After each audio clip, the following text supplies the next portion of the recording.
सबसे पहले महादेव के चरणों में प्रणाम करती हूँ, मेरा प्रणाम स्वीकार हो। मैया पार्वती के चरणों में प्रणाम करती हूँ, मेरा प्रणाम स्वीकार हो। कार्तिक गणेश दोनों भैया के चरणों में प्रणाम करती हूँ, मेरा प्रणाम स्वीकार हो।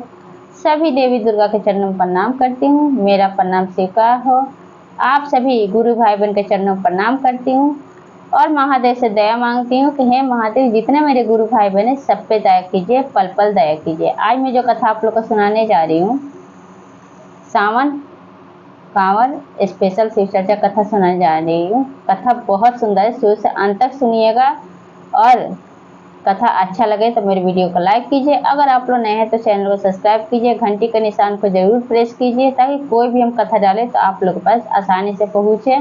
दोस्तों में, रिश्तेदारों में शेयर कीजिए, कमेंट बॉक्स में हर हर महादेव जरूर लिखिए।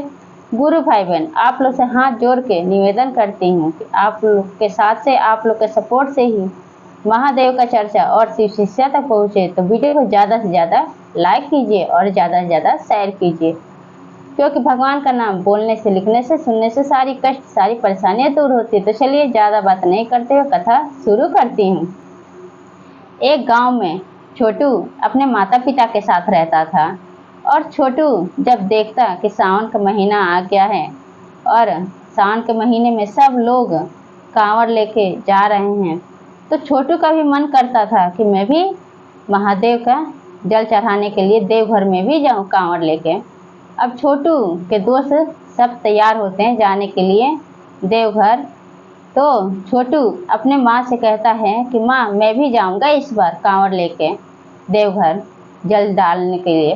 तब छोटू के जो पिताजी थे वो एक फैक्ट्री में काम करते थे और उनके पास इतना पैसा नहीं हो पाता था कि पैसा बच सके, और छोटू उम्र में बहुत छोटा था। तो उसकी माँ कहती है छोटू के कि तुम अभी बहुत छोटे हो, तुम बड़े हो ना, कमाना, तब जाना देवघर जल डालने के लिए, सावन में कांवर लेके जाना महादेव के। ऐसे छोटू की माँ छोटू को दिलासा देती है, उसको समझाती है। लेकिन वो छोटे से बच्चे के मन में बैठ गया था कि मैं भी अपने दोस्तों के साथ जाऊंगा देवघर। अब उसी समय संजोग की बात यह है गुरु भाई बहन कि उसके पिताजी का उसी समय उसको पेमेंट मिल जाता। उसी दिन पेमेंट ला के जब पैसा अपनी पत्नी के हाथ में रखते हैं, छोटू की माँ के हाथ में देते हैं, तो छोटू की माँ क्या करती है कि पैसा लेकर बक्से में रख देती है। अब छोटू ये सब देख लेता है, छुप के देख लेता है, तो बक्से में से 1000 रुपये निकाल लेता है। और निकाल के जब छोटू के दोस्त जाने लगते हैं दुकान पे झोला, थैला, कमीज, पैंट लेने, कांवर खरीदने, तो छोटू भी क्या करता है, जाता है और 1000 रुपये में थैला ले लेता है। उसके बाद अपने लिए कमीज पैंट ले लेता है, अपने लिए गमछा ले लेता है। जो जो चीज़ सावन के महीने में लगता है, कांवर जो लेके जाते हैं आदमी, सब छोटू खरीद लेता है। खरीद के अपने दोस्त के घर पे अपनी माँ के डर से रख देता है। रख के उसके बाद अपने घर चले आता है। जब चला आता है तो जब घर में राशन भरवाना होता है तो छोटू की माँ बक्से से पैसा निकालती है तो 1000 रुपये कम होता है। तो पूछती है कि 1000 रुपये कम है, अपने पति से कहती है कि 1000 रुपये आपको कम मिला है क्या? तो छोटू के पिताजी कहते हैं कि नहीं, मुझे तो पूरा पैसा मिला है। तब पूछती है अपने बेटे से, छोटू से, कि छोटू, क्या तुमने इसमें से पैसा लिया है? तब छोटू कहता है कि हाँ माँ, मैं इसमें से 1000 रुपये लिया हूँ और 1000 रुपये मुझे और दो, मैं जाऊँगा। सावन के महीना चल रहा है, सारे मेरे दोस्त कांवर लेके जा रहे हैं, मैं देवघर जाऊँगा और महादेव से 2000 रुपये खर्च हो रहा है, मैं 2000 रुपये महादेव से लेकर आऊँगा।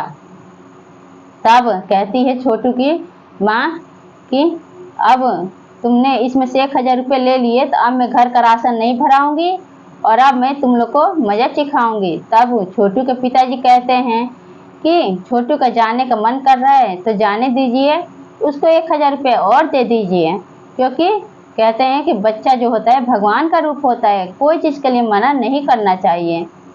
अब छोटू की माँ जो थी अपने पति की बात सुनती है तो 1000 रुपये और दे देती है, 1000 रुपये और लेके, और छोटू क्या करता है कि वहाँ से कांवर लेके चल देता है।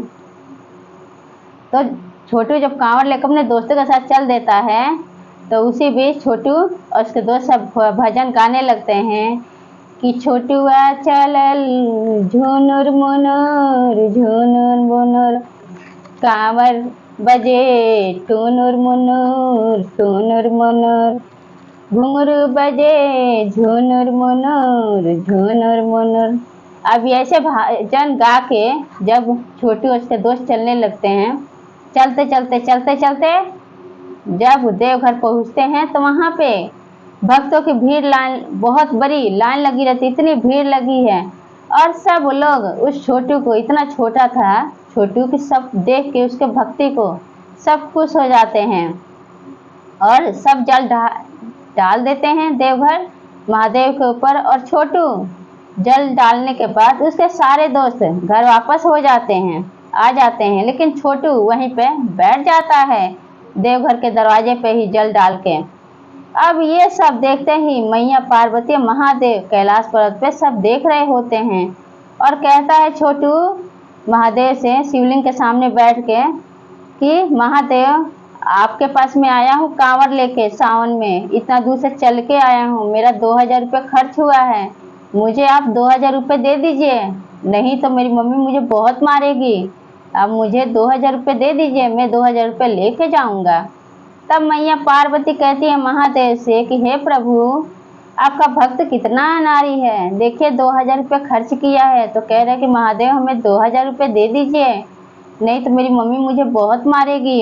2000 रुपये खर्च हुआ है, सावन में आया हूँ तो कांवड़ लेके और कपड़े खरीदा हूँ। तो तब कहते हैं मैया पार्वती कि अब मेरा भक्त है, आया है तो उसको तो मैं दूंगा ही, आखिर उसको मुझ पर विश्वास है कि हाँ महादेव के पास मैं जाऊंगा तो महादेव मेरी इच्छा पूरी करेंगे, तभी तो मेरे से मांग रहा है, तो मैं इसका इच्छा जरूर पूरी करूंगा, मैं इसको जरूर दूंगा।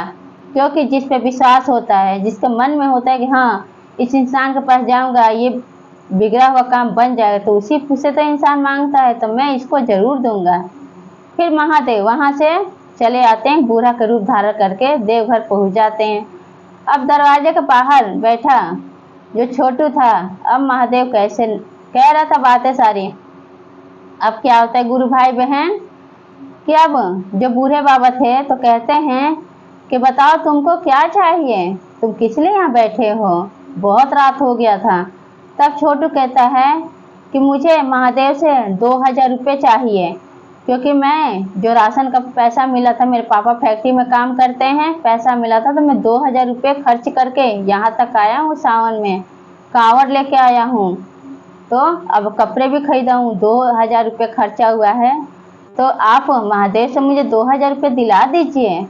तब बूढ़े बाबा कहते हैं कि हाँ मैं तुम्हें 2000 रुपये जरूर दूंगा। तो कहते हैं कि अपना हाथ खोलो, हाथ में धतूरा और बेलपत्र रख देते हैं। तब छोटू कहता है कि बाबा ये क्या आप दे रहे हैं, इसका मैं क्या करूँगा, धतूरा बेलपत्र लेकर मैं क्या करूँगा, इससे ये कौन से काम आएगा मेरे।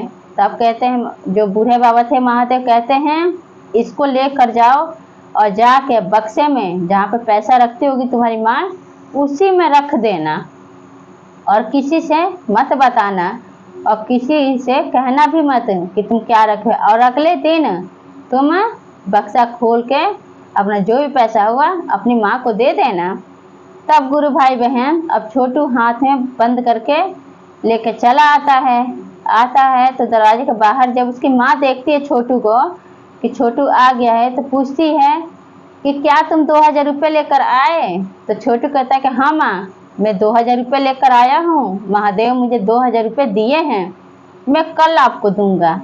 तो छोटू की माँ सोचती है चलो एक दिन में क्या हो जाता है, कल देगा छोटू तो कल ही राशन भरवाऊंगी। अब ये धतूरा बेलपत्र ले आके बक्से में रख देता है। अगले दिन सुबह जब छोटू उठता है सो के और जाके बक्सा खोलता है तो फूल वो बेलपत्र धतूरा से पैसे से पूरा बक्सा भर गया रहता है। उसमें से निकाल के 2000 रुपये दे देता है अपनी माँ को। जब उसकी माँ देखती है बक्से में पूरा पैसा भरा हुआ है तब तो उसके पैर तले से जमीन खिसक जाता है, वो आश्चर्य में पड़ जाती है कि इसमें तो कुछ नहीं था, फिर ये कैसे हो गया चमत्कार। तब छोटू को बुलाते हैं, कहते हैं छोटू ये तुमने क्या किया है, कहाँ से ये सब कैसे हुआ। तब वो छोटू बोलता है कि देवघर में मुझे एक बूढ़े बाबा मिले थे जो मुझे धतूरा बेलपत्र दिए हैं। अब बोले कि इसको लेकर बक्से में रख देना। अब बक्सा में से इसको कभी मत निकालना, क्योंकि जो भी पैसा होगा कभी तुम्हारे पास कम नहीं होगा, हमेशा बढ़ता ही रहेगा। तब छोटू की माँ जो थी उनको विश्वास हो जाता है, माता पिता दोनों को, कि ये सब महादेव का ही चमत्कार है और महादेव का ही सच्ची भक्ति है जो छोटू को भगवान उसको दर्शन दिए और उसका गरीबी दूर की है। तो इसलिए गुरु भाई बहन, जो सच्ची भक्ति करता है महादेव का, दुख तकलीफ हर एक इंसान की जिंदगी में आता है, लेकिन महादेव का जो भक्ति करता है, जो महादेव का भक्त होता है, शिष्य होता है, तो महादेव उस दुख तकलीफ को दूर करते हैं। तो ये कथा आप लोगों को कैसा लगा कमेंट बॉक्स में जरूर बताइए और सब बोलिए हर हर महादेव, मैया पार्वती की जय।